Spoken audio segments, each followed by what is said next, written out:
Jewelleries లో gratitude sale March 8 నుంచి 11 వరకు ఫ్లాట్ 50% ఆఫ్ ఆన్ బిఏ. నమస్తే రమగారు. నమస్తే జయ.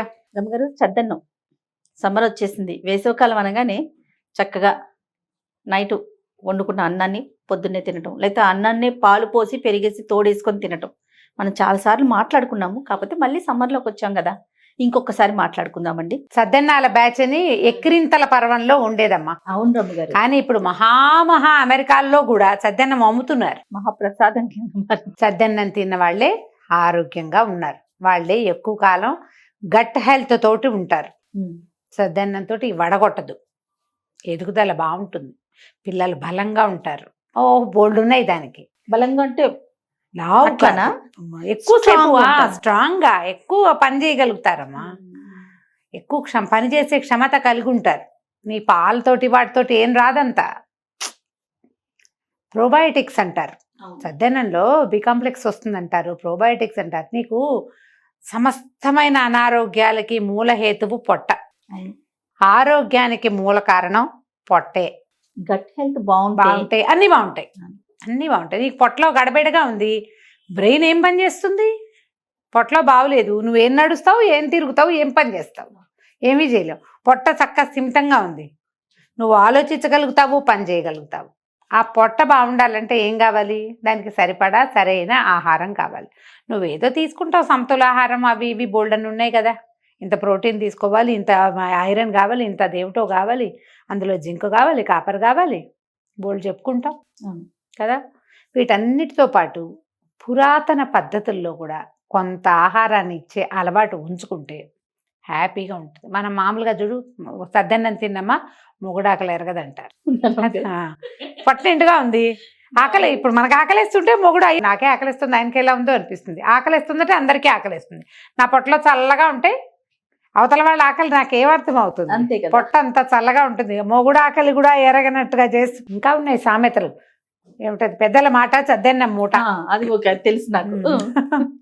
మీరు అలవాటు చేసుకోండి. మామూలుగానే మనము పొద్దున్న లేవగానే బ్రేక్ఫాస్ట్ ఏదైనా తింటాం మంచిది, బ్రేక్ఫాస్ట్ మంచిదని చెప్పుకుంటున్నాం కదా. ఈ బ్రేక్ఫాస్ట్ తినటం ఎప్పుడు మంచిది? సద్దెన్నాలు ఇదివరకటి ఎట్లా తినేవాళ్ళు? ముందు రోజు సాయంత్రం 6-7 కాకుండా అన్నాలు తినేసేవాళ్ళు చీకటి పడేసరికి. అక్కడి నుంచి పొద్దున 8 గంటల దాకా దాదాపుగా 12 గంటల పొట్ట ఖాళీ పొట్టతోటి రాత్రి పెందరాళి పడుకున్నా 10 గంటలకల్లా నిద్రపోయేవాళ్ళు. 9 కల్లా 10 కల్లా 8-8:30కే నిద్రపోయే వాళ్ళు కూడా కొంతమంది కనపడుతున్నారు మహానుభావులు. ఇప్పుడు ఈ కాలానికి అనుగుణమైంది కాదు, కానీ ఏం చేస్తాం, మన పాత పద్ధతి ప్రకారం చేస్తారు వాళ్ళు. మంచిదే, మంచి పద్ధతి. ఈ పొద్దున్న లేచాక శుభ్రంగా సరిగ్గా పొట్టని చల్లగా ఉంచే పదార్థాలు తింటే మీరు ఎక్కువ హెల్తీగా ఉంటారు. దీనికో పెద్ద సద్దన్నం చేయటం అంటే అదేదో బృహత్తర కార్యక్రమం ఏమీ లేదు. జస్ట్ రాత్రి వండినడం పొద్దున్న తింటాం అంతే. మనం ఈ అన్నాన్ని మరింత హెల్తీగా, మరింత ప్రోబయోటిక్స్ ఉండేలాగా చేసుకోవటానికి మనం 2-3 పద్ధతులు పాటించవచ్చు. ఒకటి, నువ్వు మొదట చెప్పినట్టే పాలు పోసి ఒక బిళ్ళ పెరిగేసి తోడు పెట్టి మూత పెట్టడం ఒక పద్ధతి. రెండోది, ఆ మిగిలిన అన్నంలో నీళ్లు పోసేసి పక్కన పెట్టడం. నీళ్ళు పోసాక ఈ పొద్దున్న లేచాక అందులో కాస్త ఒక బిళ్ళ పెరిగేసి ఒకసారి ఇట్లా కొట్టేసి ఆ పై నీళ్లు వంచుకుంది. అయితే కూట్నీళ్ళు అంటారు. ఎప్పుడైనా విన్నావు కూట్నీళ్ళ పదం నువ్వు? ఏం లేదు, అన్నపు నీరు. అది మంచిదే. ఆ తడిగా ఉన్న అన్నం శుభ్రంగా కాస్త పెరిగేసుకుని కొంచెం ఆవకాయ నలుచుకుని తినేయటమే. ఇది రోజుల తరబడి నిలవబెట్టే పద్ధతి ఒకటి ఉంది, మనం అది చేసాం తరవాణి అంటాం కదా. ఈ తరవాణి ప్రక్రియకి కొద్దిగా అలవాటు, కొంచెం అవగాహన ఉండాలి. ఇళ్లలో అలవాటు ఉంటే రాత్రి మిగిలిన అన్నాలన్నీ అందులో వేసేస్తారు, ఒక కుండ పెట్టుకుంటారు, ఆ నీళ్ళు ఉంచుకోవటం, అందులో చేయి పెట్టి అన్నం తీసుకోవటం. ఇవేమవుతుందంటే ఫెర్మెంట్ అవుతూ ఉంటుంది అన్నం. ఈ ఫర్మెంటెడ్ ఫుడ్ చాలా మంచిది. దీన్ని రోజస్తమానం తినమని ఎప్పుడు చెప్పరు. మధ్యాహ్నాలు సాయంత్రాలు కాకుండా పొద్దుటి పూట తినాలన్నదే దీని నియమం. సద్దన్నం అంటే రాత్రికి తినమని కాదు, పొద్దుటిది రాత్రికి తింటే సద్దన్నం కాదు అది. అవును, రాత్రిది పొద్దున తిన. రాత్రి నిద్ర చేసిన అన్నాన్ని తింటే మంచిది. అవి దీంట్లో నువ్వు నీళ్లు పోసినా, పాలు పోసి పెరిగేసి తోడు పెట్టినా దాంట్లో ఉన్న ఆ ఫుడ్ వాల్యూ ఎన్హాన్స్ అవుతుంది, పెరుగుతుంది. మనం ఎండాకాలానికి ఉపయోగపడే లాంటి విధానం చెప్దాం. మీరు పాలు పోసి తోడు పెట్టుకోండి, పొద్దున్న లేచాక దాంట్లో మరి కాసిన నీళ్ళు పోసి కాసేపు వదిలేసి లేవగానే నీళ్ళు పోసేయండి. తోడుకుపోయిన దాంట్లో ఒక 2 గంటల తర్వాత మీరు తింటారనుకోండి, దానికి ఒక చిన్న చిల్లులు పళ్ళెం ఏదైనా మూత పెట్టి అలాగా నీళ్ళన్నీ ఉంచేసి ఓ పక్కన పెట్టుకోండి. ఓకే. ఓకే, అన్నం కొంచెం తడిగా ఉంటుంది, పర్వాలేదు. కాస్త పెరుగు కలిపేసుకుని చక్కగా, పెరుగన్నం తడిగానే ఉంటుందిగా. ఏ ఆవకాయ నలుచుకుంటారో, ఏదైనా వేపుడు ముక్కలు రాత్రి ఉంటేనో పొద్దున్నే వేపుడు ముక్కలు చేసుకుంటేనో ఏదైనా నలుచుకుని తినేసేయండి. ఈ నీళ్ళల్లో ఉప్పు వేసుకుని మధ్యాహ్నం తాగడానికి ఉంచుకోండి. ఇవి మీకు వడగొట్టదు. ఈ నీళ్ళని పిల్లలకి ఇవ్వచ్చు. అన్నం తినని పిల్లలు ఉంటారు, పొద్దున్నే పెరుగన్నాలు అవి ఇష్టపడరు, వాళ్ళకి మధ్యాహ్నం మజ్జిగలాగా ఆ నీటిని ఇవ్వచ్చు. ఇది బెస్ట్. ఏమిటి, వడదెబ్బ కొట్టకుండా ఉండడానికి. దాహం తీరుతుంది బాగా. మధ్యాహ్నం ఎండబెట్టేటప్పుడు ఏదో తినేస్తాం, నెయ్యి వేసుకుని అవి వేసుకుని. ఆవకాయలు పచ్చళ్ళు కూడా తింటాం కదా, నోరు ఆరిపోతున్నట్టు ఉంటుంది, ఒళ్ళు ఆరిపోతున్నట్టు ఉంటుంది, ఎప్పటికీ దాహం తీరదు. ఈ మజ్జిగ అన్నపు నీళ్లు బ్రహ్మాండంగా దాహం తీరుస్తాయి.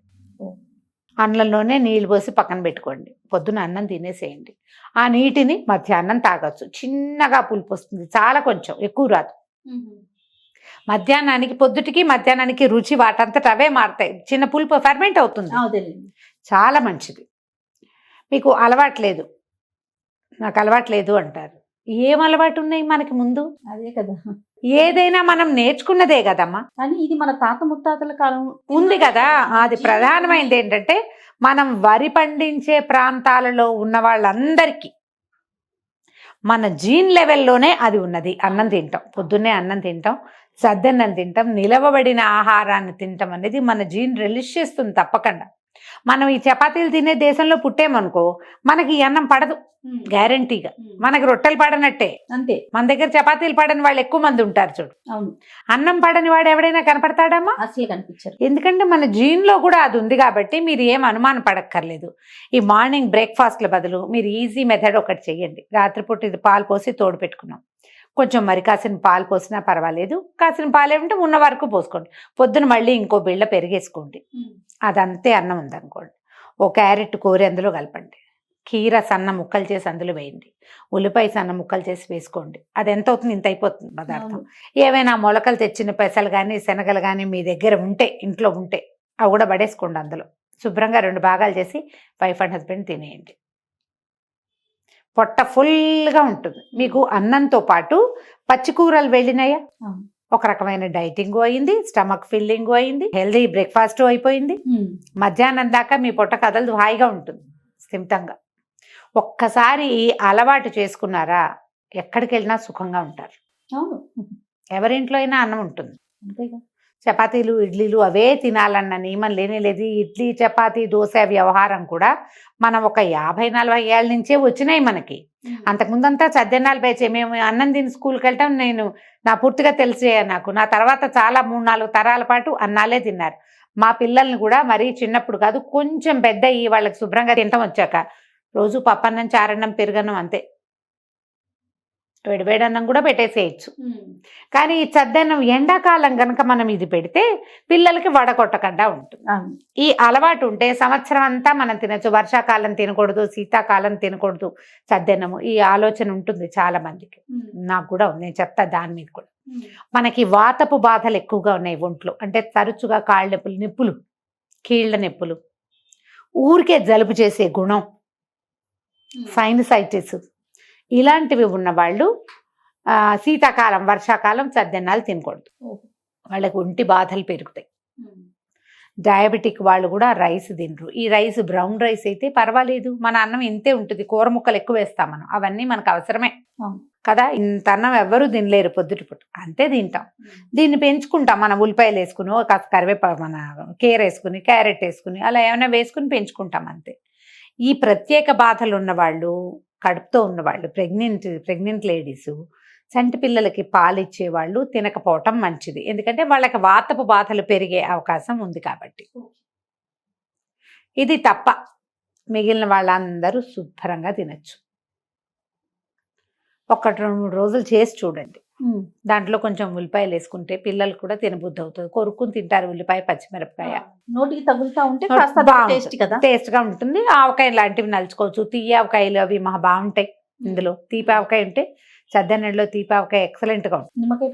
నిమ్మకాయ పచ్చడి, ఊరగాయలు, దబ్బకాయ, నారింజకాయ, అలాంటివన్నీ కూడా బాగుంటాయి. ఊరగాయలు ఏవైనా సరే, ఊరగాయ ఎంతో బాగుంటుంది. ట్రై చేసి చూడండి. ఒకవేళ మీకు అన్నం గనక పట్టించి మీకు పొట్ట హాయిగా ఉండి స్థిమితంగా ఉంది, ఆకలి లేకుండా ఉంది, నీరసం లేదు అని తెలుసుకున్నారంటే కంటిన్యూ చేయండి. అంతే. మనం తింటూ అలవాటుగా తింటూ ఉంటే మనకు వర్షాకాలం శీతాకాలం ఏం పట్టిపో, తినేయటమే. పొద్దున్నే ఎంత పని తప్పిపోయిందమ్మా అసలు ముందు. కాకపోతే ఇంకొక చిన్న డౌట్ వస్తూ ఉంటుంది రమ్మగారు, ఒళ్ళు వస్తుందేమో అని ఒక అనుమానం ఉంటుంది. మార్నింగే అన్నం తినేస్తే లావ్ అయిపోతామేమో అన్న ఒక ఫీల్. ఎంత తింటావు అన్నం నువ్వు?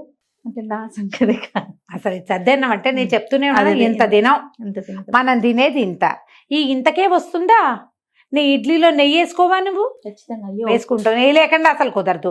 దోశల్లో నూనె వేయరా, పూరీలు నూనెలో వేయించరా, ఉప్మాలో నెయ్యి నూనె పోస్తామా? పోసుతాము, వేసము, అవి అవును. వేస్తాం బాగా. అవును రమ్మగారు. అవునా? దిబ్బరొట్టో ఏదో వేసుకుంటాం, దాంట్లోనూ నూనె వేస్తాం. మరి అవన్నిటికీ రాని ఒళ్ళు ఒక గుప్పెడు అన్నానికి వస్తుందా జయ? ఇది ఒక ఫీల్ రమ్మగారు, చాలా మందికి ఉంటుంది. మార్నింగే అన్నం తిన్నామంటే లావ్ అయిపోతాం అని ఒక థాట్ లో, అన్నం అనగానే లావుకి కనెక్ట్ చేసి చక్కగా తయారవుతారు, మొహాలు బెటర్గా అవుతాయి.